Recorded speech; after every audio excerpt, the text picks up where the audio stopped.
Man City swap targets, Juve seal Locatelli deal, Chelsea let another striker go, we've got a transfer window wrap from our friends at cryptocurrency trading platform Bybit, all coming up in the next few minutes, as I'm your host Matt Fronick, you are the OneFootballers, and this is the Daily News.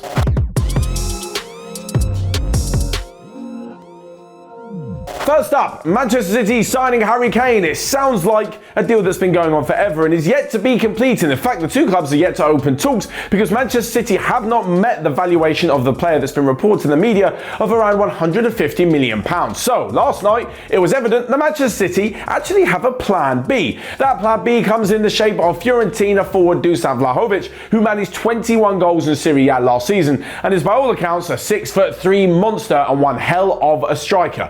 Now, they're going to have to pay a fair bit of money to sign him, of course, but with around £80 million the suggested amount, it's clear that that's a hell of a lot cheaper than Harry Kane. Fiorentina will probably be willing to accept it. He'll definitely be willing to accept to move to the Premier League and to the Etihad, so maybe this one could be a slightly easier option if it's clear that the Harry Kane transfer road is leading absolutely nowhere. Yesterday, the Fiorentina president was talking where I think he got the keys to the city, or some sort of city, rather bizarrely, was talking about his Fiorentina players and saying that first off, Milenkovic, the defender, only has 1 year left on his contract, so they'll have to look at how much money they can get for him. But when it comes to Vlahovic, the only way that they're going to be selling him is if a ridiculous bid comes in, and I don't know about you guys, but 80 million plus is a pretty ridiculous bid in today's market. He has had a very, very good season, like I mentioned, bagging in quite a few goals, and the president of Fiorentina did say that it would have to be a ridiculous bid because Fiorentina, like many other clubs, have been hit by the financial crisis during the pandemic and the COVID-19, so they need to look at a monster offer that comes through the door when it comes to many of their players' futures. As for their plan A target, Harry Kane, he has not travelled with the Tottenham squad to Portugal ahead of their first game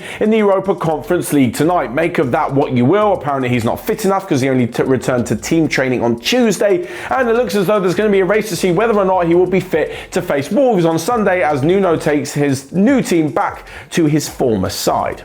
Anyway, moving on, and to yesterday, a deal that was completed after a long drawn-out transfer saga, and that was Manuel Locatelli moving from Sassuolo to Juventus, and somehow Juventus have managed to structure an astonishing deal. With all the add-ons, it's going to cost around 36 million euros, but the initial 2-year loan deal is going to cost them absolutely nothing. After that, there's an obligation to pay 25 million euros, and on top of that, there's loads of bonuses as well, and they finally got their man. He's been brilliant for Sassuolo in the past couple of years after actually leaving AC Milan, and of course, we all knew about he and the Italian side this summer. They were so good, he was so good in midfield, and it was no wonder why not only Juventus, as so many other clubs were competing for his signature. But at the end of the day, he had his heart set on a move to Juve. Juve had their heart set on bringing him in, and the deal is finally done ahead of the Serie A season kicking off this weekend. Will he be fit enough? Well, he was granted a long leave after the Euros, so we're not sure whether we're going to see Locatelli in the famous black and white shirt just yet, but probably sooner rather than later. What it means for a few other midfielders at the club is that everyone's future is up in the air. Aaron Ramsey's been linked with a move back to the Premier League pretty much since he joined Juventus,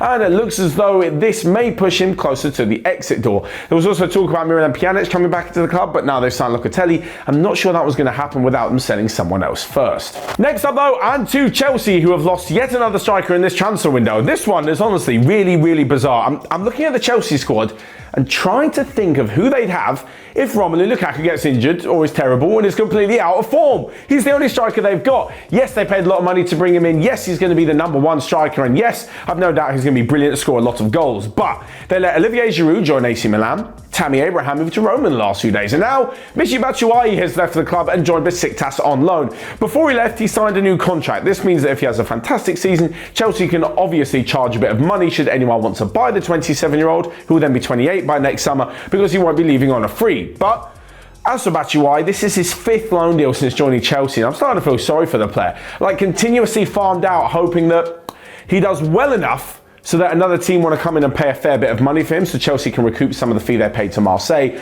But he's not actually going to do too well if he's consistently moving around. There's been a loan to Valencia, there was a half a decent one at Dortmund, there's been 2 loans to Crystal Palace, and now he joins the Turkish Super League champions, who of course will be playing in the Champions League next season along with Chelsea.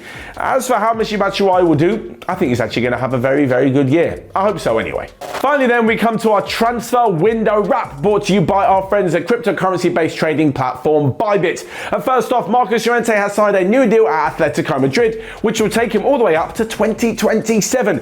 Crystal Palace have had a £5 million bid for Watford midfielder Will Hughes rejected. Former Newcastle and Chelsea striker Demba Ba, remember him, the Senegalese forward, has left Swiss side Lugano after just 48 minutes of action, which is rather bizarre. And like we mentioned yesterday, Arsenal are edging ever closer to the permanent signing of Martin Odegaard from Real Madrid.